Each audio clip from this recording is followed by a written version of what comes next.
Welcome, dearly beloved anointed ones. Your strongest position in any room is not where you can win. It is the one where you can leave. Hold on to that one. Because you left something once that most people never leave, and everybody who knows about it treats you differently, and none of them could tell you why. Think about what you walked away from. It was not small. You had put time into it, and money, or years, or a whole arrangement of your life that everybody assumed was permanent, including you until quite near the end, and people told you not to. They said you were being rash, or that you would regret it, or that you should think about what you were giving up, and every one of them meant it kindly. And you went anyway.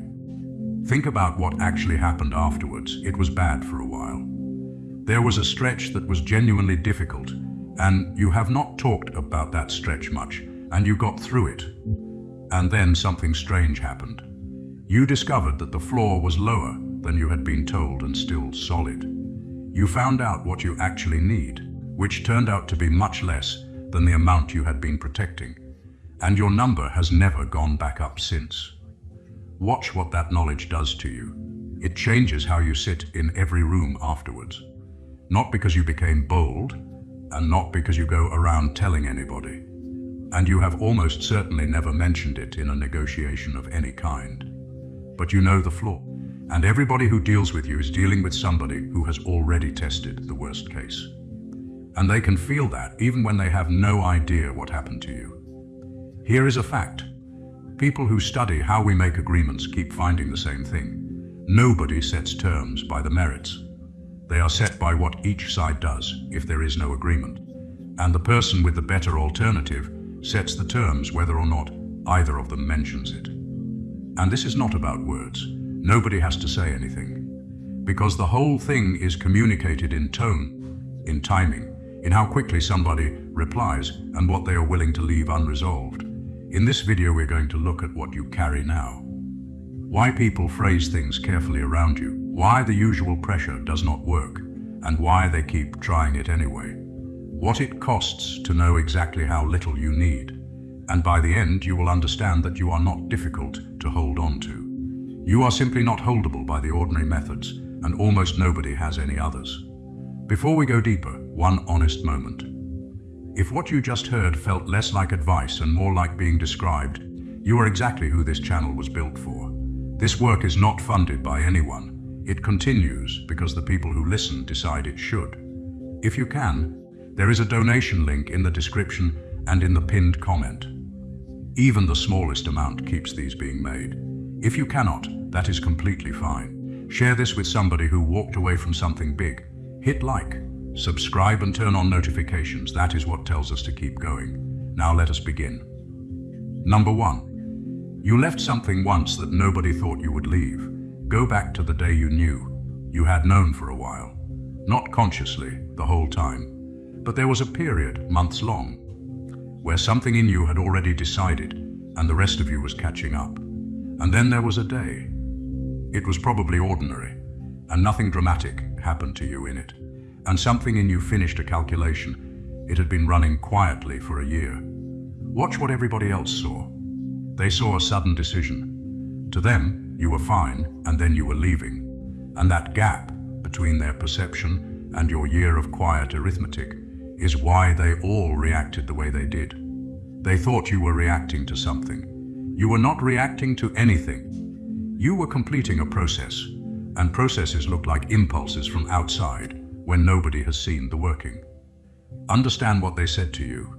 They talked about what you were giving up. Every single person led with the loss, and none of them led with what you were getting, because they could not see what you were getting. And neither could you in any specific way. You could not have explained it.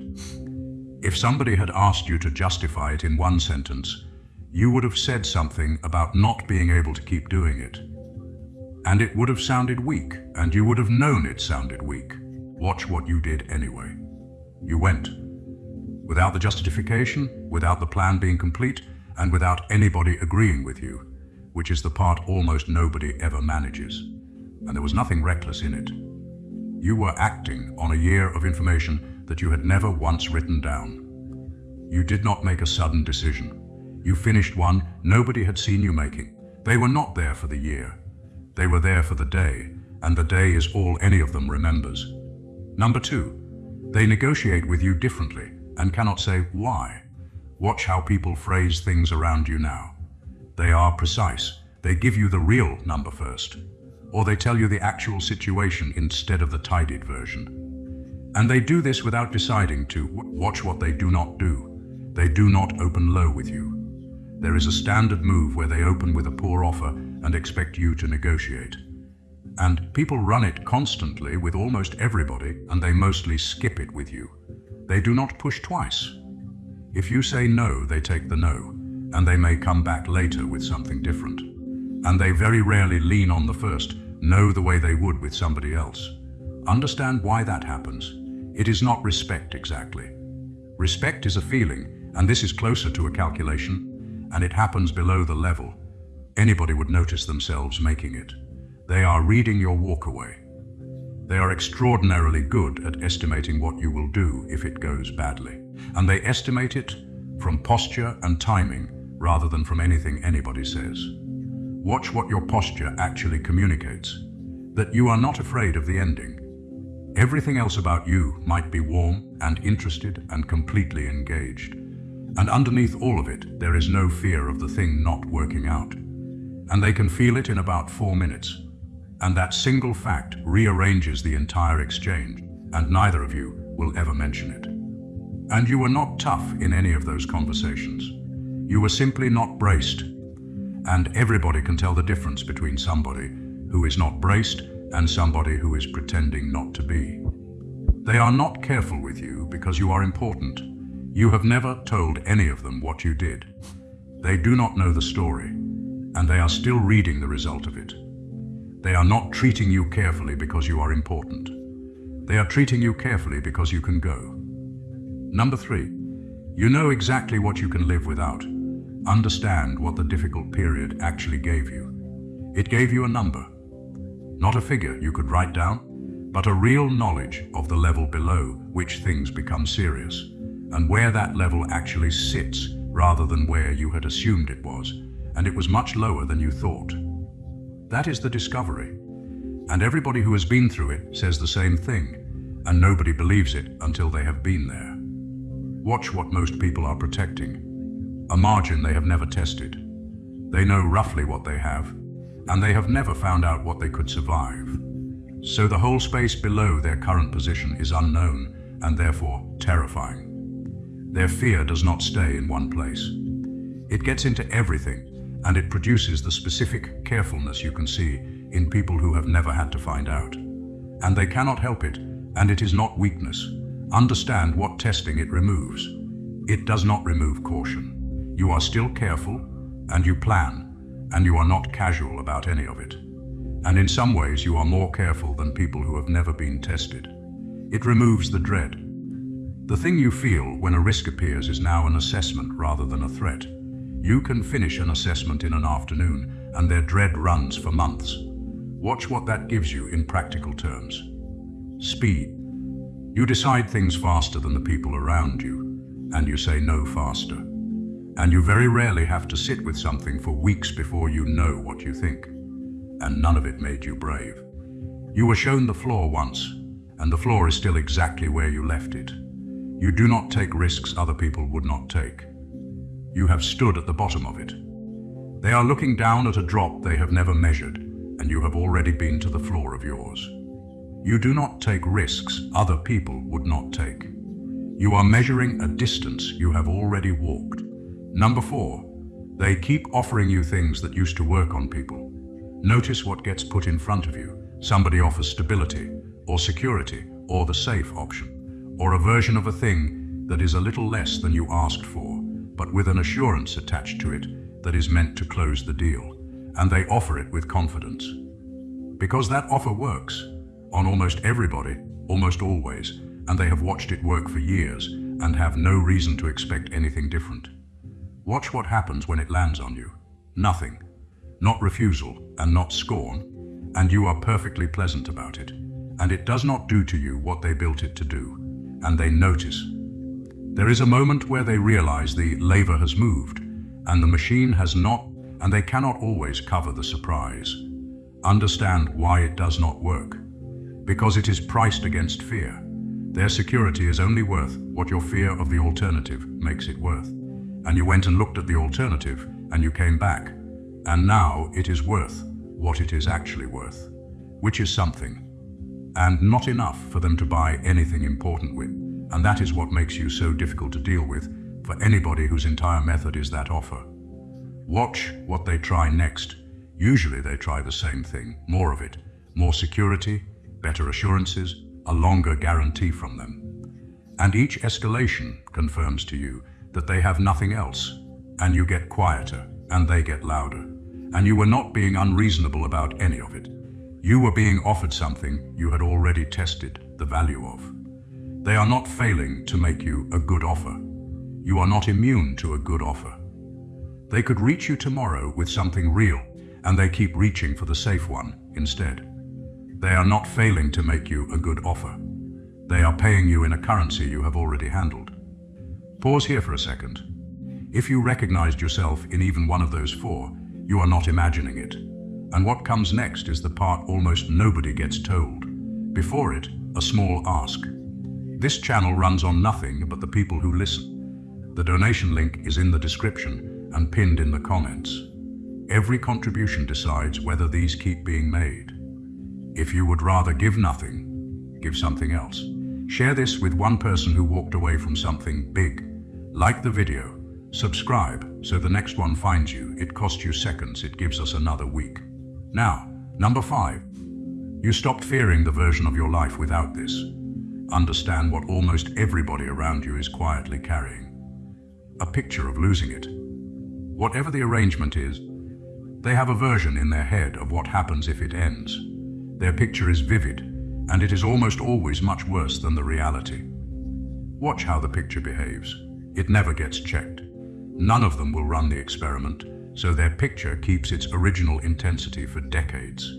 It does not soften with time, and it does not have to be accurate to govern them, and it governs an enormous amount.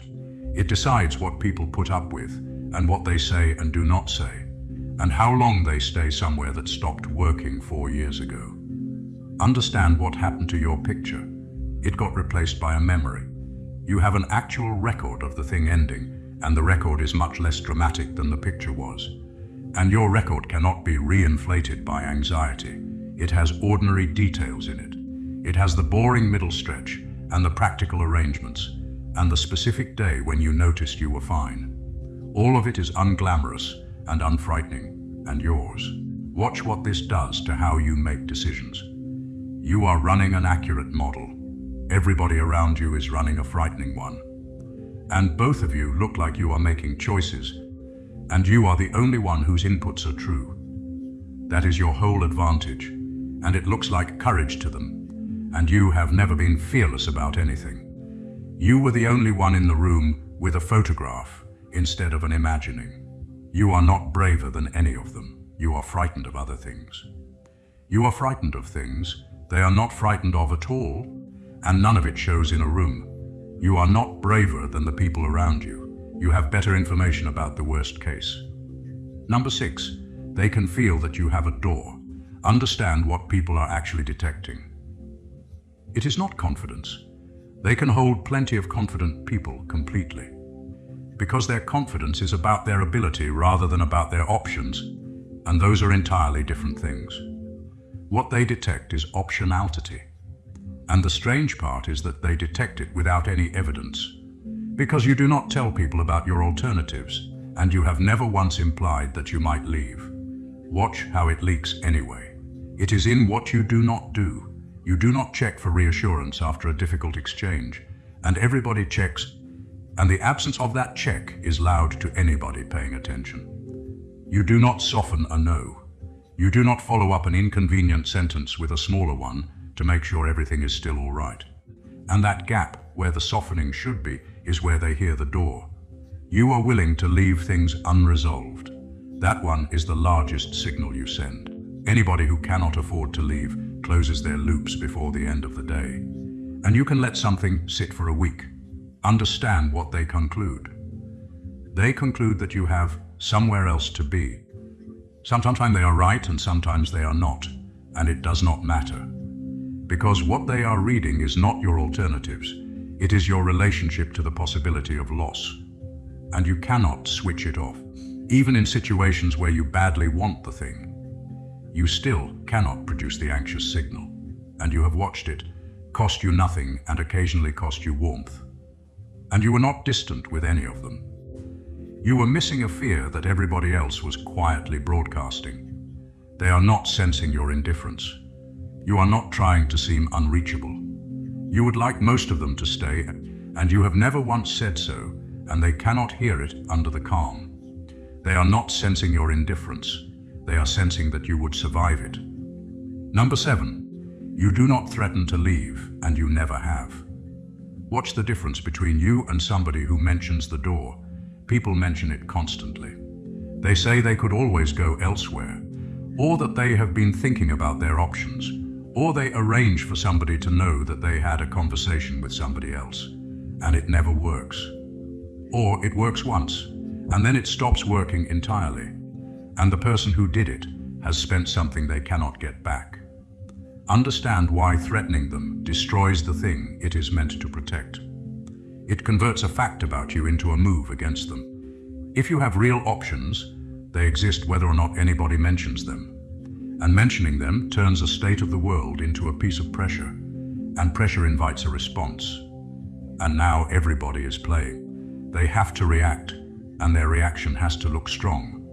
And the whole thing becomes a contest that neither of you wanted, and only one of you started. Watch what your silence does instead. It leaves the fact intact. You have claimed nothing, so they have nothing to test. Nobody has been asked to respond, and the whole thing stays undisturbed. And it is far more effective, not as a tactic, and that is the part that matters.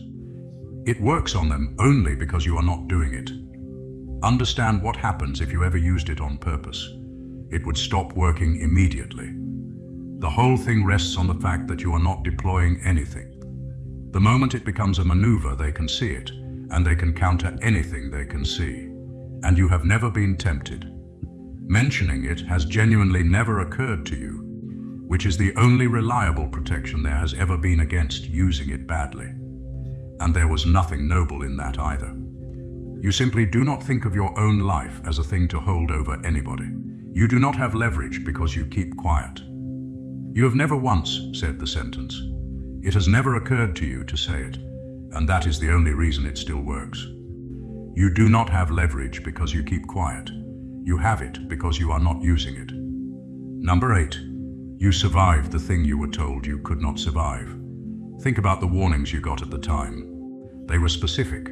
Somebody told you exactly what would happen, and it was detailed. And they were not being malicious, and they genuinely believed every word. And almost none of it happened. Some of it did. The parts that happened were smaller than they described, and the rest never arrived at all. Understand where those warnings came from. Not from experience. The people who warned you had never done it, and their picture came from the same unchecked place as everybody else's. And they were describing their own fear in the second person. And you could not have known that at the time. Watch what you now know that they still do not. You know the actual sequence. You know that the first month is the worst, and that a specific kind of quiet arrives in the second. And that somewhere around the 4th or 5th, something changes that you cannot predict in advance. None of them knows that sequence, because none of them has been there. And you cannot tell them, because a person who has not been through it will always hear the description as recklessness, and you cannot hand anybody a floor. Understand what this makes you in a room. You are the only person present with data. They are all working from a story, and they borrowed their stories from people who were also working from stories. And yours came from having been there. And you almost never say so, and it was not luck that it worked out. You found out that the warnings were made of the same material as everybody else's dread. You did not beat the odds. You went and stood in the outcome everybody was describing to you. It was smaller than they said, and you have never told them so. You did not beat the odds, you measured them. Number 9, Their leverage depends on you having nowhere to go. Understand how they actually hold an arrangement together. Not by agreement, by the cost of exit. And that cost is what makes people accept terms they would never accept if the door were free. Everybody involved knows it, and none of them says it. Watch how somebody builds that cost. Not deliberately, usually. It builds through your ordinary life, through a thing being made specific to one place, or through time, or through a set of arrangements that only work in one configuration. And once your cost is high enough, their terms stop needing to be good. That is the whole mechanism, and they run it in workplaces and families and friendships alike. And it does not require any of them to be cruel. Understand what your history did to your exit cost. It lowered it permanently. Not because your life is simple, and possibly your life is more complicated than most, but because the psychological component of that cost is the largest part and yours has been paid. And that changes what terms you get. Not because you demand better ones, and you probably ask for less than you should, but because the people setting them are setting them for somebody who can leave. Watch what that means about your good treatment. It is not entirely a compliment. Some of the consideration you receive is a correct reading of your position rather than a judgment about your worth, and it is worth knowing which is which. And knowing that does not make it less pleasant. And they did not give you better terms out of affection. Some of it is affection, and some of it is arithmetic. And you have been receiving both for years. They are not being generous with you. You have been treated well by people who like you. You have also been treated well by people who are only doing arithmetic, and you can usually tell which is which. They are not being generous with you. They are pricing your alternatives. Number 10. You have a number in your head and never mention it. Understand what you are carrying that nobody knows about. There is a line. It is not written down, and you could not have described it before somebody asked. And if a situation crossed it, you would know within about 4 seconds. And it is not about money. It might be a specific behavior of theirs, or a level of dishonesty, or a thing that would tell you what somebody actually is, and you have had it since the last time you left. Watch how your line behaves in ordinary conditions. It does nothing at all. You are patient and you tolerate a great deal, and people would describe you as easy to deal with and slow to take offense, and all of that is completely accurate, until the line. And then they get no negotiation, no warning, no second chance, and no conversation about it. And the people around you have no idea that this is how you are built. Understand why you never tell anybody. Because announcing a line invites testing. The moment somebody knows exactly where your limit is, the limit becomes a subject. They approach it, and they probe it, and the whole thing turns into a game. So you keep it silent. So when it happens, it looks completely sudden to every one of them. And you will be described as having overreacted, and you will not defend yourself. Watch what that cost you. Nobody gets a warning, not even the ones who would have changed. And that is a real cost to you. And you have decided it is worth paying to avoid the years of testing. And there is nothing harsh in you. You are operating a limit you have never once explained. You do not have a temper. You have crossed one once and left. They have no idea that a line exists, and it has been sitting there quietly since the year you left the last thing. You do not have a temper. You have a line and it does not move. Number 11. They mistake your calm for commitment. Watch what people conclude from how you behave day to day. You are steady. You do not complain much. You handle difficulty without drama. And you are not one of the people who is constantly implying that they might be off. So they file you as settled. That is the natural reading, and it is completely wrong, and it is the same mistake almost everybody makes about you. Understand what your calm actually is. It is the absence of desperation. A person who is quietly frightened of losing something behaves in a specific way, and you do not do any of it, and the absence of those behaviors reads as contentment. It is not contentment. It is the peace of somebody who has an exit and is choosing not to use it today. And those two states are indistinguishable from outside and completely different inside. Watch what that means for the people relying on you. They think you are locked in. They plan around you, and they assume continuity, and they build things that require you to still be there in 3 years without ever asking whether you intend to be. And you have never corrected any of that. Not deceptively, and there has been no moment where the question was put to you, and you gave a false answer, and nobody has ever asked. Understand what happens when it changes. It will look like a betrayal, because their picture had you permanent, and the correction will arrive all at once, and they will experience an accurate update as a shock. And you misled nobody. You were being calm, and calm was read as a promise. They are not wrong that you are steady. You will not correct them. They have built plans on a reading of you that nobody has ever checked with you. They are not wrong that you are steady. They are wrong about what your steadiness is made of. Number 12. You stay because you choose to, and that changes everything. Understand the difference between two people who look identical. Both of them stay. Both of them are in the same arrangement, doing the same things for the same number of years, and from outside there is nothing to tell them apart. One of them cannot leave. The other one could leave and has decided not to, and they are having two completely different experiences of the same life. Watch what the difference produces. The one who cannot leave has to justify. They have to tell themselves a story about why this is right, and the story has to be maintained. And every difficulty becomes evidence that has to be explained away. You do not have to justify anything.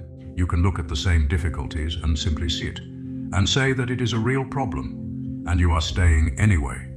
And that sentence is available to you and not to them. Understand what that gives you, accuracy about your own life. You are one of the few people who can describe their own situation honestly, including the bad parts, without any of it threatening the arrangement. And people find that unsettling. Somebody will hear you name a serious problem with the thing you are staying in, and they will assume you are on your way out, because in their world naming, it is the first stage of leaving. Watch what it does for the people who choose you. It makes your staying mean something. Anybody can be stayed with by somebody who has no alternative, and being chosen by somebody who could go is the only version of it that carries any information at all, and almost nobody knows they are receiving that. And you have not stayed out of obligation to anybody. You have re-chosen it, quietly, more times than any of them will ever know. You are not committed in the way they think. They think you are held, you are staying, which is a much better thing to receive, and none of them knows the difference. You are not committed in the way they think. You are choosing it again and again, and never mentioning it. Number 13. They will only find out on the day. Understand how it will happen, because it will follow the same shape as last time. There will be no warning, not because you are being secretive, but because the process is internal, and it runs for months. And there is nothing to announce until it has finished. Watch what the months look like from outside, completely normal. You will be doing everything you always do, and you will do it properly, and you will not be sabotaging anything or half present, or giving anybody a reason to ask, and you will be certain the whole time. That is the part that unsettles people afterwards. When they replay it and realize you already knew during a specific dinner, and that they were sitting across from somebody who had decided. Understand why you cannot tell them earlier, because an announcement mid-process is not information. It is an invitation to persuade, and the persuasion will be sincere. And it will change nothing except the amount of damage everybody takes on the way through. And you have watched other people do it the other way. You have seen somebody spend 9 months in a slow public exit, and it cost everybody more, and they arrive at the same place with less left. Watch what your version costs instead. It cost them the shock. That is a real cost, and you should not pretend otherwise, because they will feel deceived by something that was not deception, and no explanation you give will land properly. And you accept that price. They will not forgive you for it quickly. You have decided that a clean ending is worth their surprise, and you would decide it again. You have decided once that a clean ending is worth their surprise, and you would make the same decision again. And you planned nothing behind anybody's back. There was nothing to tell them until the day there was, and then you told them. They did not miss the signs. They will go back over it afterwards.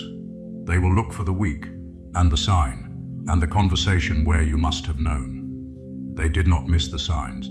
There were none to miss. Number 14. You are not hard to hold.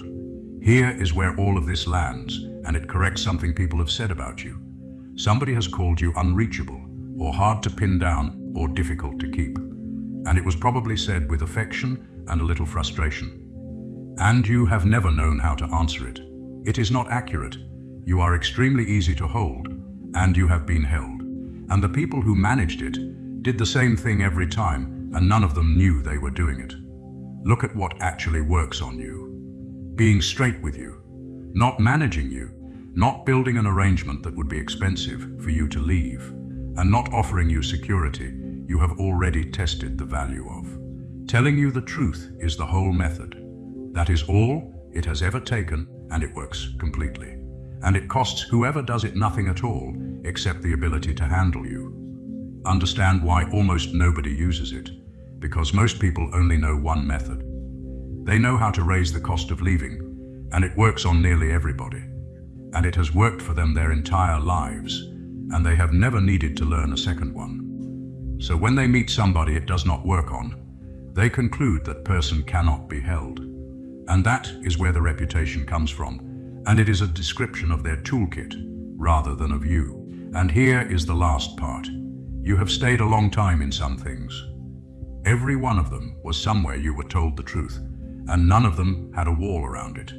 And you have never left a place that was straight with you. They are not unable to hold you. They are unable to hold you by the only method they have. And there has always been another one, and nobody has ever asked you what it was. You would have told them. You would have told them in one sentence, and none of them has ever put the question. What ties all of this together is simple. You went and looked at the worst case once, and you came back, and the looking is what changed everything since. It did not make you fearless. It replaced a story with a memory, and a memory cannot be inflated. And that is the entire source of everything people find unusual about you. Your knowledge of the flaw is your strength. Your silence about it is your shield, because it works only for as long as you never use it. If this reached you at the right time, there is a donation link in the description and in the pinned comment. This channel is not funded by anyone. It keeps going because the people who listen decide it should. Subscribe so you never miss what comes next. Hit like if this one landed somewhere real. And tell me below, which of the 14 described the thing you walked away from? Share this with somebody who left something big and has never been given any credit for it. This is not just content, it is confirmation. Take care of yourself, and I will see you in the next one.